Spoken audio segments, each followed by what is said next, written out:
Doors are a very simple feature to add into any VR game, and often overlooked. In stealth-based games, we can use these doors in order to conceal ourselves within a room and hide from our enemies. Whereas in many puzzle-based games, we can use these doors to hide information or gadgets that players may later on need in order to advance further on within your game. So in this tutorial, I'm going to show you not only how to put together a very simple door that players are able to interact with themselves, but also how to lock these doors using a very simple locking mechanism. But before we go ahead and jump into that, if you enjoyed this video and want to see even more just like this one, be sure to hit the like and subscribe button down below. And with that, let's go and jump right into the video. So for this tutorial, there's going to be a lot that we're going to have to do.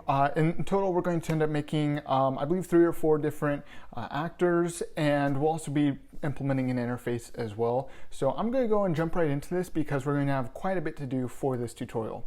So I'm going to go and start by opening up our content browser. I'm going to create a new folder, and this first one I'm going to call interfaces. Now I want to start by actually implementing an interface that we're able to use that our player can use in order to determine what can and cannot be grabbed. So I'm going to go ahead and right click, I'm going to go to blueprints, and I'm going to click on blueprint interface. And I'm just going to call this grab. Now I believe it's the same in Unreal Engine 4, but I believe in both Unreal Engine 4 there is already an interface we can use for grabbing. However, I'm going to be using a different one just to make sure that we have everything that we need implemented into our interface and we're all on the same page regardless of what version of Unreal Engine you're running on. So we're going to need 2 functions here. First one I'm going to go and call grab, and I'm going to go and add an input as well. I'm just going to call this motion controller. And in case it's not clear, that needs to be of a type motion controller component. And then I'm also going to go and put together a second function here called release. And again, I'm going to go ahead and pass through a motion controller component. Now, the reason I want to pass through a motion controller component in the release is because I want to make sure, since we have 2 motion controllers, I want to make sure our second motion controller will not be able to influence what our first motion controller component is doing. So we want to make sure that when it's necessary, we want to make sure that we're using the correct motion controller to drop and as well as to release the door as well. So that's the reason we'll be passing through motion controller here. And that's all that we need here in this interface. I'm going to go and close that. Go and save there. And now let's go ahead and start. I'm going to start with the lock that we're going to be using for our door. So let's go ahead, new folder. I'm going to call this blueprints. Go and open that up. I'm going to create a new blueprint class of type actor. And our key is, we're going to have 2 parts for our lock. We're going to have the key, and we're going to have what I'm going to call the keyhole. So I'm going to go and start with the key because this is going to be the easiest thing that we can implement here. So let's go ahead and open up key. I'm going to go and drop that right in there. And we're going to just need to add a static mesh here to our key. And I'm just going to call this key mesh. Now, I don't unfortunately have any good meshes that would work for a key, so I'm just going to use a cube. So I'm going to go and drop that in there, and 1M cube should do fine. We'll end up scaling it down in the editor once we go and drop that in. And I believe we'll need to do the same for the keyhole as well, but we'll worry about that once we jump in there. And then I also want to go ahead and jump into our class settings, and I want to add that interface that we just implemented called grab. And now you should see that we now have it implemented there. And you should also see over here, if you look under interfaces, you should see both release and grab. And we'll be using both of these here as well. So quick correction I want to make here to the the component organization, I guess is the best way to put this.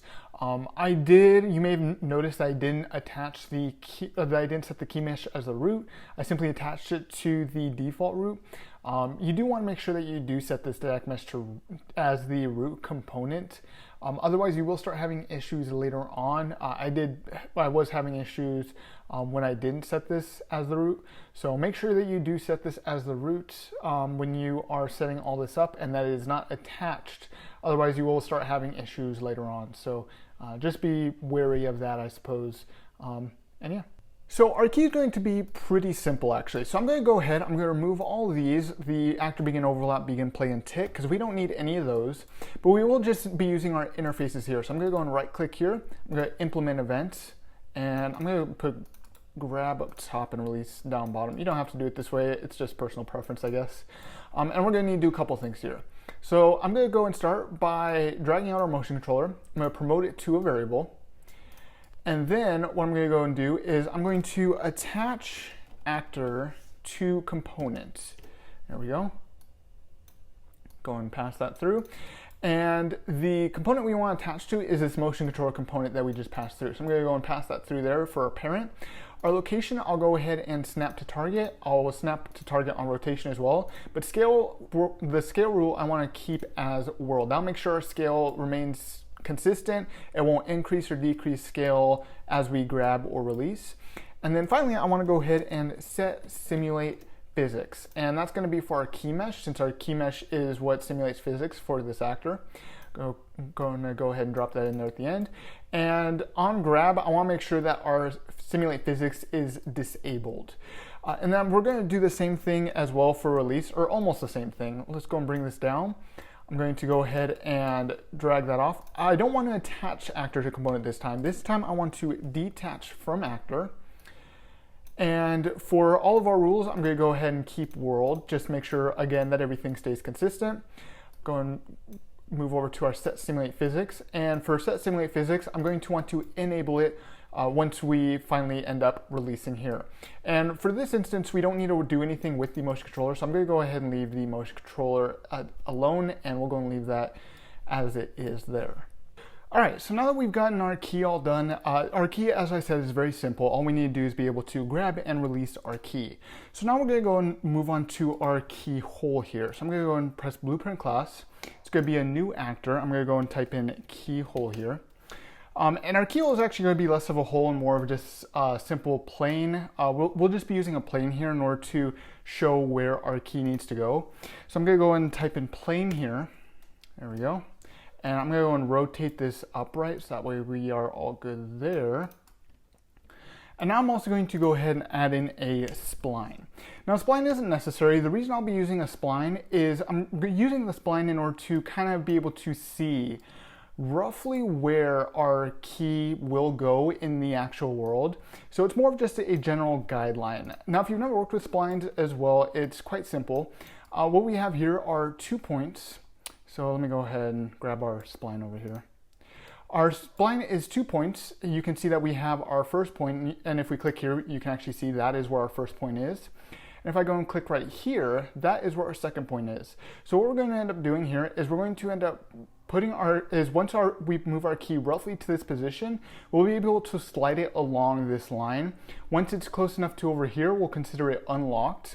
Once it's over here, we'll go ahead and detach it and reattach it to the hand in order to make it look as though we are moving it away from, to make it look as though we've basically taken it too far from the hole that we are now able to move it again with our hands. Now, we don't need to worry about tangents or anything. We're only really taking the locations from each of these keys, so we don't need to worry about the rotation, scale, tangents, anything like that. So we'll go and leave those all alone there. So let's go and jump over into our event graph. And the only node that we're not going to need here is our actor begin overlap. We will be using both the begin play and the tick. The tick will be used for actually a lot of this. So let's go and start with our begin play. I'm going to start by making 2 variables here. I'm going to call these start, I didn't mean to call that start point, there we go. And I'm gonna make that a vector. I'm also gonna add a second one that's gonna be called end point. Again, that's going to be another vector. Go and compile that so that way those are all good. And we're going to want to set both of these right at begin play. So let me go ahead, drag these over. Grab our endpoint, set endpoint.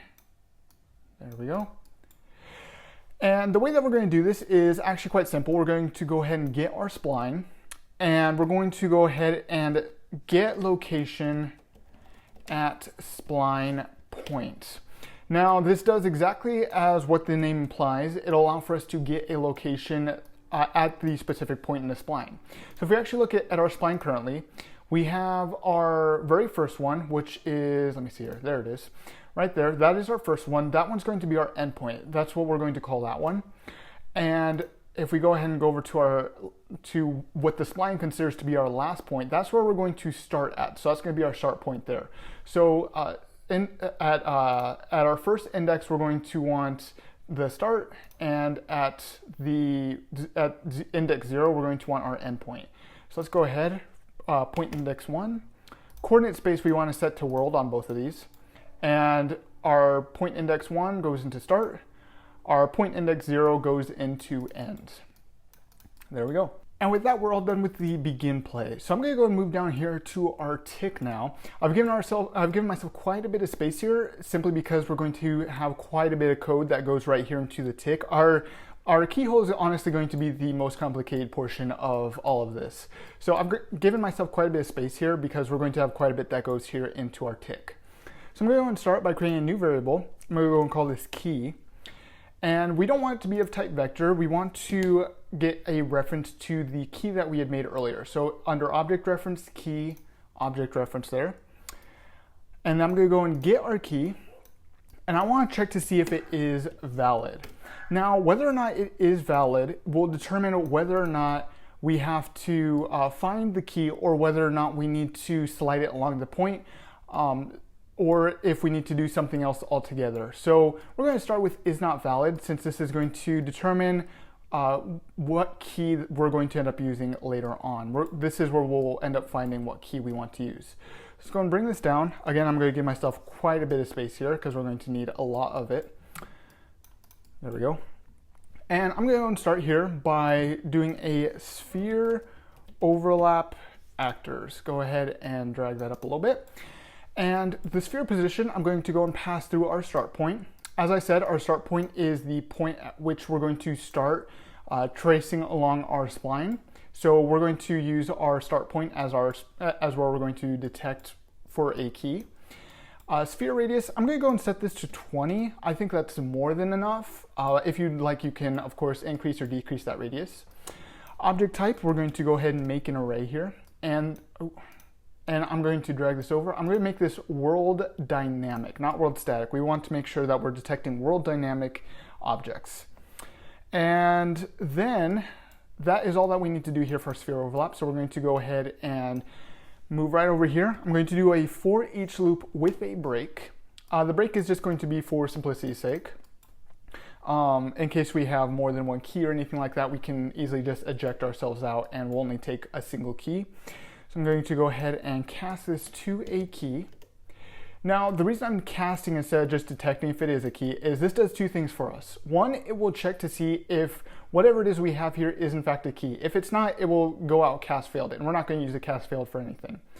But also we're going to need a reference to our key in order to set our key down here. So that's the reason I did that. So assuming that it is a key here, we're going to set key. There we go. And then we're going to detach the key from the actor that's already attached to. Now, presumably it should be attached to our hand, which is why we're going to detach it from that hand, so that way we can freely move it the way that we want to. And then we're just going to take our end node here, and we're going to, I went too far back. Then we're going to break it back here. And the reason for this is that is all that we need to do to the key. This will allow for us to prevent from detecting any additional keys so we don't have any additional errors later on. And with that, that's all that we need to do in order to detect our key. So I'm going to go ahead and comment all this out. As I said, we're going to have quite a bit going on here in our tick, so I want to make sure that this stays pretty organized. So I'm going to go and comment that out. I'm going to call it detect key. And we're going to go back right up here, and now we're going to deal with our is valid. So to start out, I'm going to go ahead and from our motion controller, I'm going to get motion controller. Now, if you'll recall in our key, we have this variable here that we made called motion controller. We set our motion controller on grab and we set it back to null on release. So this will allow for us to determine where our motion controller is so we can determine where along our spline we want our motion controller to be, or our key to be, my bad. So to start out, let's go ahead and again, we're going to check to see if our motion controller is valid. If it is, we want to slide it along between the two spline points.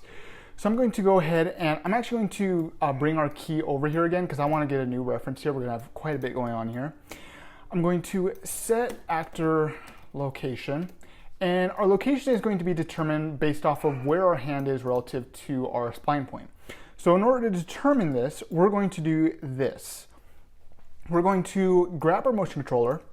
we're going to find closest, oh, hold on. First, we need to get the world location. That was my bad. First, we need to get the world location. Then we want to find the closest point on segment. Now, you may have also noticed there was line. If you use find closest point on line, it'll be an indefinite line, so it can be any point between. It won't be between any two specific points. It'll be from one point and then onward for an infinite amount of distance. So we're going to use find closest point on segment. For segment start, we're going to pass in our start point. And for our endpoint, and for our segment end, we're going to pass in our endpoint. And that return value is going to go into our new location there. So that will determine where along our line we should go. Now, we're going to go and grab our key here, and we're going to get actor location here. There we go. And we want to see if it is roughly equal. Let me go ahead and get equal here. We want to see if it's roughly equal to our start point here. And I'm actually going to set this error tolerance here to say 10. I think 10 is a pretty good value. And I'm going to go ahead and branch up here. Now, what we want to do here at this point is if our key is roughly at the start point, we want to reattach it back to our motion controller component. We want to detach it from, and we no longer want to follow our spline point. This is basically going to simulate that we have taken it out of the keyhole and we no longer want it there. So I'm going to go ahead, let me grab a couple reroute nodes here because we're going to need quite a bit here. There we go. And we're going to need to pass through our motion controller as well because we're going to need that here in a second. And I'm going to attach this actor to component. The component we're going to attach to is our motion controller. And that's going to be on true as well. I probably should have attached that already. Our location, we're going to snap to target, as well as our rotation. And our scale, we're going to keep world. And then what we're going to do is we'll also want to set our key back to null. Now there's one more thing I want to do here as well. I also want to count our key as unlocked here at this point. So at this point, we want to also consider our key to be unlocked because it's no longer in our hole. We no longer have a key in our keyhole. So I'm going to go and create a new variable here called unlocked. I'm going to go and create that as a Boolean. I'm going to go and set that as unlocked. There we go. And that will be that. Now let me go and comment this out. And we're going to go and call this key slide. I'll go and call it key slide. I think that works there. Go and move that up. Now we need to determine what happens if our motion controller here is not valid. Now if it's not valid, we want to do one of two things. We either want to attach it to our key and we want to consider this keyhole to be unlocked, or alternatively, what we will want to do is we'll want to detach the key altogether, and we will want to make sure that our key drops to the ground. And we're simulating physics again.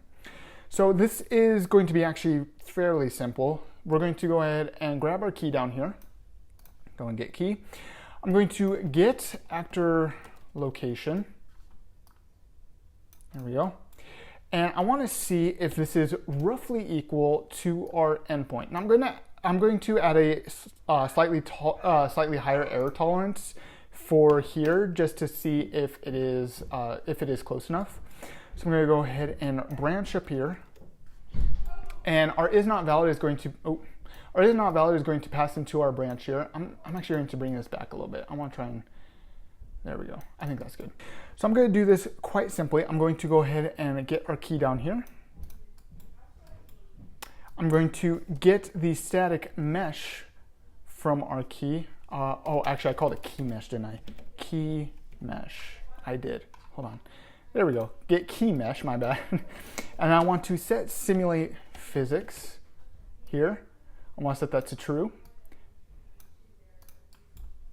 And then I also want to go ahead and set our key here back to null. And that'll be a simple thing, and that'll be quite simple there. Now in the case that it is true, we want to attach our key to our keyhole, And we want to set it at our start point as well, or I'm sorry, our end point. And we'll also want to make sure that we have set our unlock to true. So I'm going to go down this one at a time. I'm going to start by saying our unlock to true. There we go. I'm going to reroute our key here rather than grab another key variable here. Go and reroute that. There we go. And then I want to set actor location here. Go and slide that up. And the actor location is going to be at our endpoint here. Continuing off with that, we'll also want to attach this actor. We'll go and attach actor to actor. Our parent actor is going to be self in this case, since we want to attach it to this keyhole here. Let's just go and grab self here. There we go. And I want to keep world on all the location, rotation, and scale rule. And then finally, we also want to make sure that our simulate physics on our key itself is set to false. So we're going to go ahead and set simulate physics. It's going to be on the key mesh as well. There we go. And we're just going to want to leave that as false. And that will determine if we want to attach, detach the key, and all that kind of stuff. So let me go and move this up a little bit. There we go. And there we go. And that completes what we need to do here with our keyhole. All right, we're now going to finally move on to the door. Now the door is going to be the final part of this whole setup, aside from us going into our character and setting up grab there. But the door will, for the most part, be the final part of our main setup, I guess I should say. So I'm gonna go and open up our content browser. We're going to create a new folder here. Oh, not new folder, my bad. Not a new folder. Right click, blueprint class, actor, and we want to and we're going to call this door. I'm going to go and open this up. Now, if you have the starter content in your project, you should have array models for the door as well as a door frame. So we're going to go and start with that. I'm going to add in a couple static meshes here. We're going to call this one door. I'm going to grab a second one here. Static mesh. I'm going to call this door frame. I don't want that attached to the door though. And let's go ahead and grab those. I believe it's called SM underscore door if I recall. Yep. So you should have SM underscore door as well as SM underscore door frame that we can use for this. So let's go and grab those. Our door needs to be moved over just a little bit. I believe it's actually 45Y if I recall. Yeah, there we go. And then I also want to add one more component to our door itself. I want to add in a sphere collision. And I'm just going to call this handle collision. Now, I want to clarify something about how we're going to be using this collision here. We won't be using it in a traditional sense to determine if we are overlapping any sort of actors or anything like that. Instead, we'll be using it as more of a visual here. Because our motion controller doesn't always get picked up by overlap spheres and things like that, what I'll actually be doing here is we'll be using this to be able to visually see how close our hand has to be. And we'll actually be using the sphere radius here, as well as the location of our sphere here in order to determine if our hand is within an appropriate range. So let's go ahead. I'm going to go ahead and open up or actually before we jump into our event graph, I want to also add in grab to our interface here. I almost forgot about that. So let's go ahead, jump into our event graph. We won't need begin player or actor begin overlap, but we will need tick here in a sec. But I'm going to get to that in 1 second here. To start, I'm actually going to go ahead and implement events for both of our grab as well as our release. I don't know why it's putting it all the way down there. There we go, implement event. There we go. All right, so start out with our grab. We're going to want to just do a couple things here. First, we're going to want to get the world location of our motion controller. And we want to compare this location using an equal to grabbing our handle collision here. We're going to want to get world location. There we go. And that's going to go into our second vector node there. And then we'll go ahead and get the sphere radius. and pass that in for our tolerance. And that will allow for us to determine if our motion controller is within range of our sphere here. And that's actually a nice simple way of doing that if you are unable to get a collision with a sphere or anything like that. So we're going to go and pass that through a branch.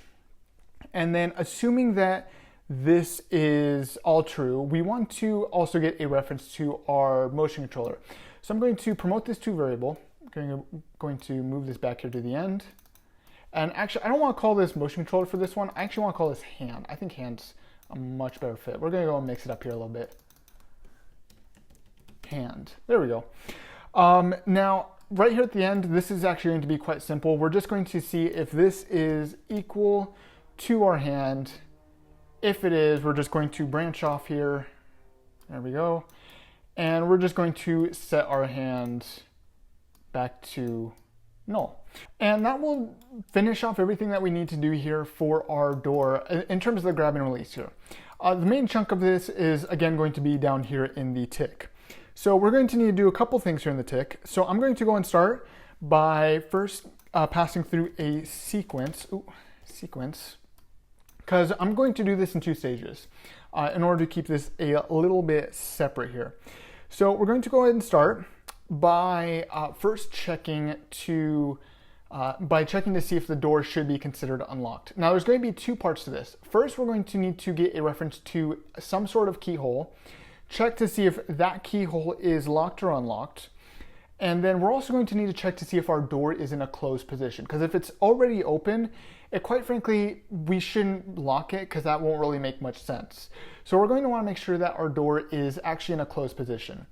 So to start out, let's go ahead and create a couple variables here. I'm going to start by creating one called locked. There we go.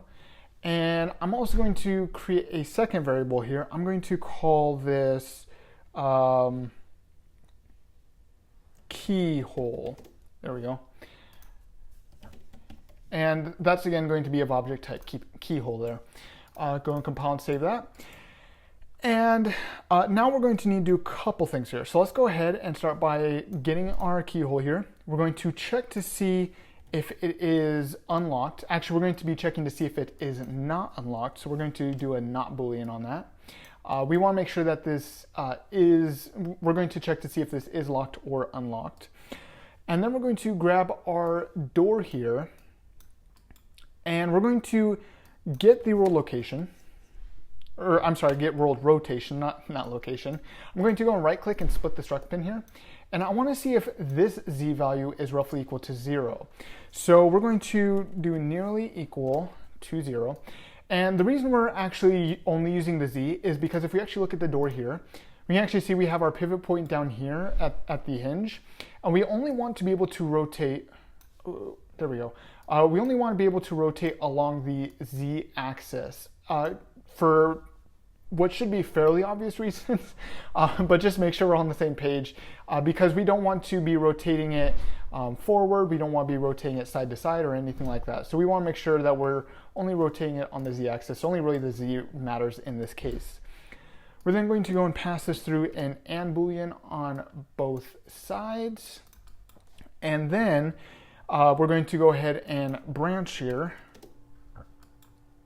There we go. Let me move this down a bit. There we go. And then if this is true, we want to set lock to true. Otherwise, we want to set locked to false. And that will control all of our, and that will determine if our door is locked or if it is not. And actually, I almost forgot to, I want to set this to, to public, so that way we can actually edit that in the scene as well, because we're going to need to be able to do that here in a second as well. And now let's go and move on to our second sequence node here. So I'm going to go ahead and feed this down real quick. We're going to want to use a branch here to check to see if we are locked or not, if our door is locked or not. I'm going to go and pass this through a false, but before we go ahead and do that, I want to go and grab our hand here, and I want to check to make sure that this is in fact valid. If it's not, we clearly don't want to be doing anything here.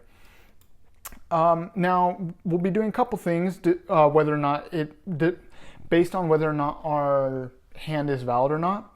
So let's go ahead and start with the is valid. So if it is valid, we're going to want to get world location of our hand. We'll also want to get the world location of our door's static mesh. So we're going to get world location there. There we go. And we're going to want to then find look at rotation. For our start, we're going to put in the world location of our hand. For our target, we're going to put in the world location of our door. And then we're going to want to do a couple things here. We're going to split that struct pin. We're going to not add, subtract 90. The reason for this is that the door is a little bit off, so we want to subtract 90 in order to make sure that it is actually correct. If you're using a custom door, you may not need to, if you're using your own door model, you may not need to subtract 90 degrees there. But that's just what I need to do for the SM door mesh. And then we're going to clamp angle, and this is going to be between -90 and 90. This will basically just make sure that our door actually stays within an appropriate angle. It won't like start going through the frame or anything like that. And then finally, we're just going to want to set world rotation of our door here. So I'm going to go and feed that to the end, is valid. And then I want to split that rotation here. I'm just going to pass this through to Z. Our X and Y is going to stay 0. Since we don't want to modify those, we want to make sure that they stay the same. And then finally, let's go ahead and jump down here to is not valid. We're again going to feed through a branch. There we go. And quite simply, we're just going to again check to see if our door, we're going to get the world location. Let's start with that, get world, or I'm sorry, not location, rotation. Split that struct pin. And we're just going to want to check to see if our Z is again nearly equal to 0. I'm actually going to increase this tolerance a little bit. I'm going to increase this to maybe 10. This will allow for us to snap it shut so we can actually more accurately determine if our door is shut or not. Go and pass that through to the branch. And then assuming it is, we're going to grab our door here and we're just going to set world rotation back to 0. And that's actually untrue. There we go. And that will set the door rotation. And that takes care of our door there. So now let's go ahead and compile save all that. I'm going to go ahead and jump back into our scene, and we need to do one final thing. I'm going to jump right over to our VR template, blueprints, and I want to open up our player. All right, so here in our VR pawn, we're going to need to do a couple things. We're finally in the final stretch here. So I've gone ahead and gotten our grip released for both of our hands. They're called grab left and grab right here. I've gone ahead and brought these down. Now, if you are in Unreal Engine 4, your player will be split into 3 parts. So you should have over here, it should be some of the first variables you have here. It should be called left controller and right controller. In there is where your motion controller components will be. So I believe if you just type get motion controller, you'll be able to get it. But since I'm in Unreal Engine 5, I can quite simply get our motion controllers from here, so that way we can use these. And we're actually going to need these right here in a second. So I'm actually going to sphere overlap actors. I'm going to go and press there. There we go. And I want to get the world location of our motion controller there. Pass that through to the sphere position. There we go. Sphere radius, I'm going to go and set to 20. I think that's a pretty good value. I'm going to make an array of object types, but I want to make sure that this is world dynamic. And we don't need to do anything else there. So I'm going to do a for each loop with a break.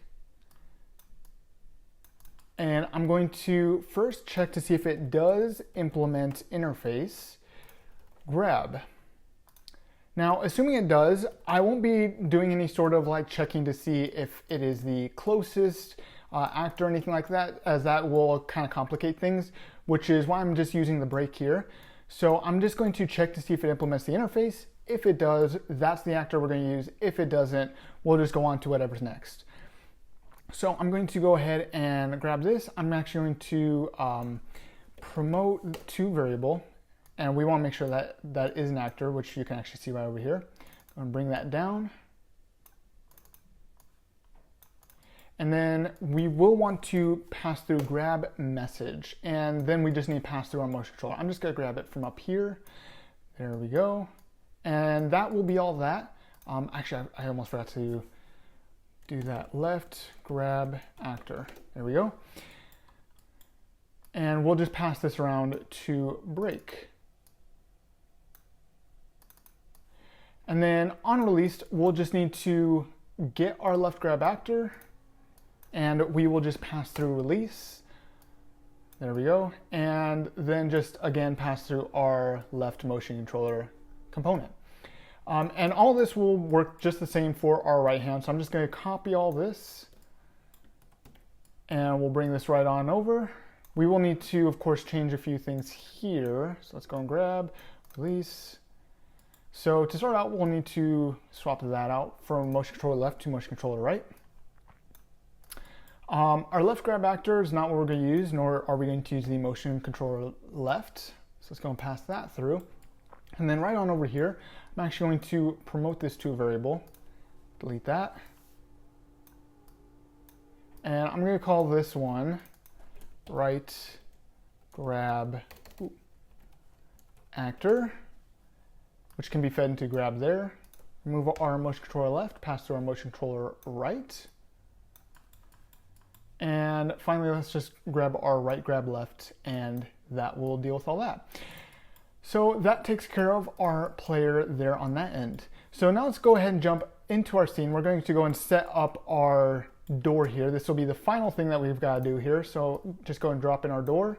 I'm going to rotate this, that way it's facing our player there. There we go. And then I'm also going to go ahead, I'm going to drop in just a cube shape here so we have something to put our key here on. There we go. Our key can go right on there. And I'm actually going to scale that down just a bit. Let's go ahead, scale that down so that way we can more easily manage that. And then I'm also going to want to grab our keyhole, move that right on over here next to the door. And I'm just going to scale that down just a tad. It doesn't need to be scaled down too much. It's actually pretty good where it is. And I'll go and set that right next to the door. And that will set up, oh, actually, I did almost forget. Into here in our door, we need to set our keyhole to this keyhole right there. So that way we have a keyhole to reference in our door.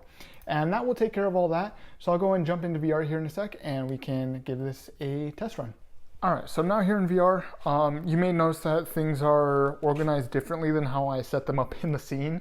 I ended up like putting it way over there and I couldn't get to it in my play space, and I was trying to like reorient my play space and everything and just couldn't get to it. So I had to bring everything all the way over here. I actually spawned roughly right here. So so this is all much closer, and this is something I can actually manage in my play space. So that's why everything is different. So but let's go and start off with the door here. So if I go ahead, I can try and grab the door. It's not working for me. It's not letting me grab it. I can't interact with it in any way.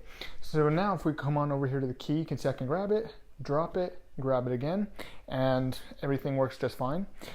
And then here we have the keyhole itself. So I can actually go ahead. It should be roughly right here, I think, is where the starting goes. And you may have noticed a little snap there. So if I actually slide it back and forth across here, you can see it slides pretty smoothly. Actually, I quite like that that smooth movement there. And I can bring it back, and it'll snap back to my hand, and I can push it all the way in, and it goes right in. I can actually go ahead and pull it right back out as well. So let's go ahead. I'll go and put that there, and I can now interact with the door. I can move it 180 degrees, 90 degrees in either direction. I can also put it right there back to center, and you may have slightly noticed there was a snap there. Now I'm not able to grab anywhere else on the door. I'm trying to grab anywhere else. It'll only work if I grab right here initially. I can move my hand fairly freely once I've grabbed it, but that's kind of it. And if I go and pull out the key, I'm no longer able to grab that door, so I'm not able to move it. However, if I throw in the key, open the door, toss away the key, you will see I can still interact with it up until I actually close it. And now I can't interact with it anymore until I again put in the key. So there we go. It's kind of a fun little mechanic here. There we go. And with that, that's how we put together a very simple door and lock that we can use in any VR game. I hope you enjoyed this video. If you did, be sure to hit the like and subscribe button down below. I also want to give a quick shout out to my Patreon supporters who you should see over here on the right hand side. And with that, I will see you in the next reality.